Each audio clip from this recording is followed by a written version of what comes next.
Okay, I am making chicken fajitas in the crock pot per request. For this recipe, you are going to need your peppers. You can use any variety. You can throw in a yellow pepper if you want to. I'm going to use these. This is what I have. 1 onion. You're going to need a can of Rotel. You're going to need garlic, fresh garlic. If you have minced garlic, that's fine. And if you don't want to use garlic, you don't have to. But this is what I use for my recipe. And of course, you're going to need chicken breast. This is a lot of chicken breast. I'm not using all this. You're going to need about 2 pounds of chicken breast. And this is fresh, not frozen. But if you have frozen, of course, you can use it in the crock pot. And a package of fajita mix. You can season your chicken, of course, how you want to season it. You don't need this packet. I'm just using this today, and I usually season it myself with my own seasonings, but I'm using this today just to show everyone how easy it is to make this. So I'm going to use this, and this is all you need. And of course, your toppings that you use to make your fajitas, like your shells, you're going to need your cheese or sour cream, whatever you use to make chicken fajitas. Of course, you're going to need that. But this is what you're going to need to actually cook the fajitas in the crock pot. Okay, so you're going to start off with, of course, cleaning your chicken and cleaning and chopping your vegetables. I'm going to start with the veggies. Yeah. So you're going to chop them not too thin because you want to, have them like thick like this, kind of like strips, the peppers especially, because, that's just how fajitas are. That's how people like fajitas. So you're going to start off doing that.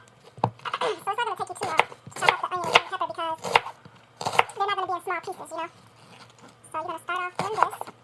I think I do want to cut my onions a little smaller. No, I'll keep it like that. And then I'll break them up later. But basically, you just want to do... I like to keep them a little big like this long. Because when you're doing fajitas, you just want that fajita feel. You don't want them to be chopped up. So just slice them.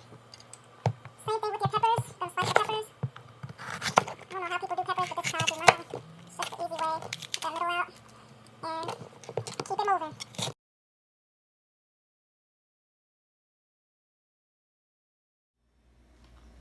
Okay, so now that I have all of my veggies chopped and my garlic ready and I have my chicken ready, we're going to get started. As you guys know, I usually do not cook in the crock pot without a crock pot liner, so I have my liner ready. We're going to start off putting half of your can of Rotel at the bottom. So I might need a spoon for this since I'm holding the phone. Because I don't want to, you know what, I'm just going to dump it, even though, and I like to keep the juice in mine. So you're going to dump about half of the can at the bottom. Let me look. Okay, a little bit more. About half. You're going to spread that, evenly at the bottom like that. Then you're going to put about half of your veggies that you chopped up at the bottom. Half of your peppers and onions.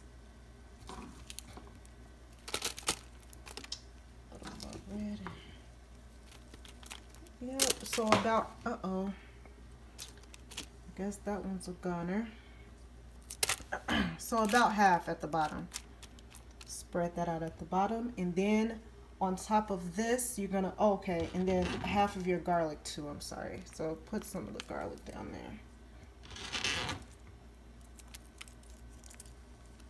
Okay, then you're gonna go ahead and add your chicken breast. Now I didn't notice that mine were still a little frozen. I think my refrigerator is just too high, honestly. So my chicken is still a little frozen, but that's okay. You can definitely cook chicken in the crock pot from frozen. So you put your chicken breast there, and then you're gonna top it with your seasoning. Now you're going to use about almost all of the seasoning at this point, and then you're going to save a little bit of the seasoning for the end. So I like to do this, and then I like to rub it in and kind of rub it at the bottom a little bit so it's all coated. If you want to flip the chicken over and season it, you can do that too, but this is fine with me. So I'm gonna do that, add a little bit more. And then we're gonna go ahead and add the rest of our rotel. No, actually we're gonna add the rest of our veggies first. Well, it doesn't matter which order, but you add the rest of your veggies and garlic and your rotel at the top.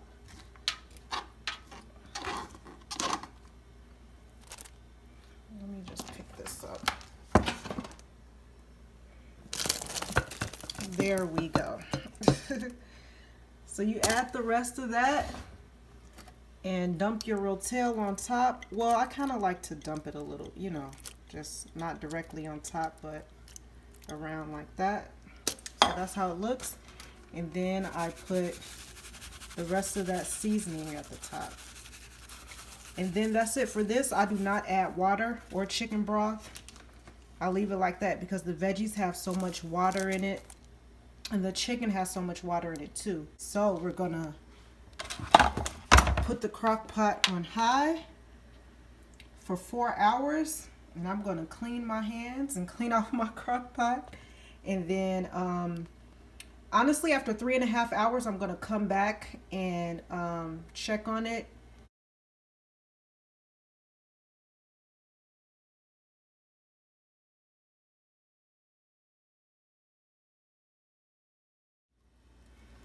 Okay, you guys, it has been about 3.5 hours and I have not opened this yet because I want to do it on video. So let's see how it looks right now. Okay.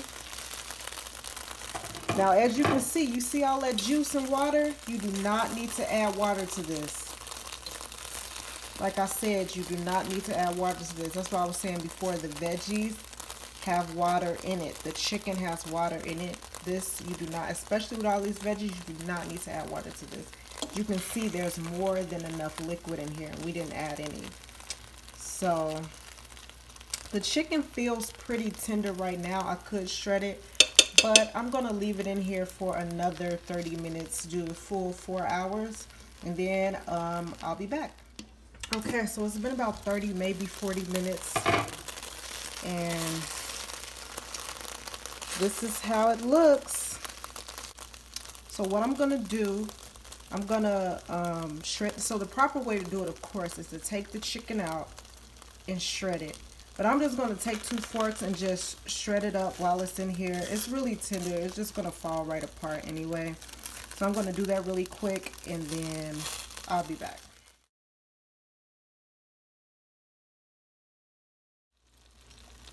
Okay, so the shredding process does not take long at all because like I said before, this chicken will be really tender.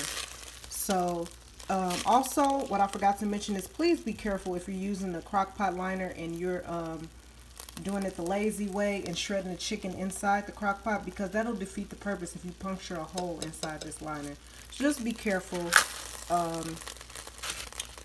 Anyway, so once you get this chicken all shredded, just go ahead and mix it up a little bit. Try to press the chicken back down into the juice. Get it incorporated with those vegetables. And then we are going to leave this in here for about 15 minutes. And then I'm going to start preparing the tortillas while this is in here for another 15 minutes.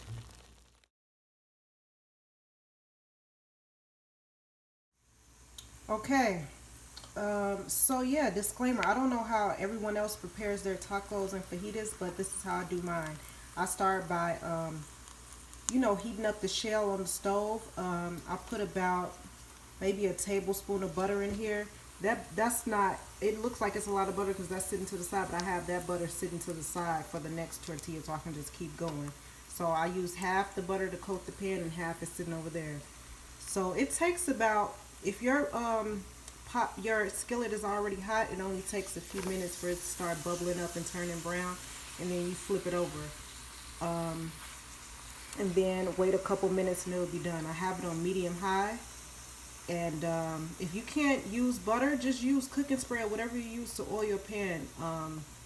It'll work the same, but I like butter. So yeah, Okay, so this is how I usually do it. I start with the sour cream. I put a little sour cream on here. I like sour cream. I just spread it a little bit. And then I put a little guacamole. I don't have any made, but I have all these little cups of guacamole in my house. So I'm just going to put a little bit just for this video. So yeah, you make sure that's spread out pretty good. I'm going to use a knife to do that. Flatten that out. Now the only thing I don't have that I usually include is hot peppers. I don't have any jalapeno peppers, and I usually use that. So then I'm going to take a little bit of cheese and put that at the bottom, just a little bit. And then I'm going to take a scoop of the fajita mix. Now I usually use a spoon or something that has holes in it to drain that juice. So you're going to take a scoop of that, put it right there in the middle, and then I'm going to put more cheese here at the top. Since I don't have the jalapenos, I'm going to put a little hot sauce.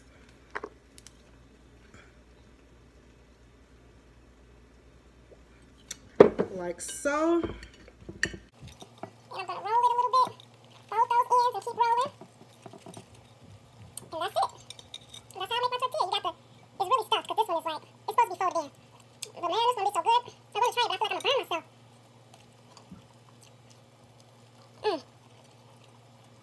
It's so good. I'm going to do it one more time so I can see exactly how I did that.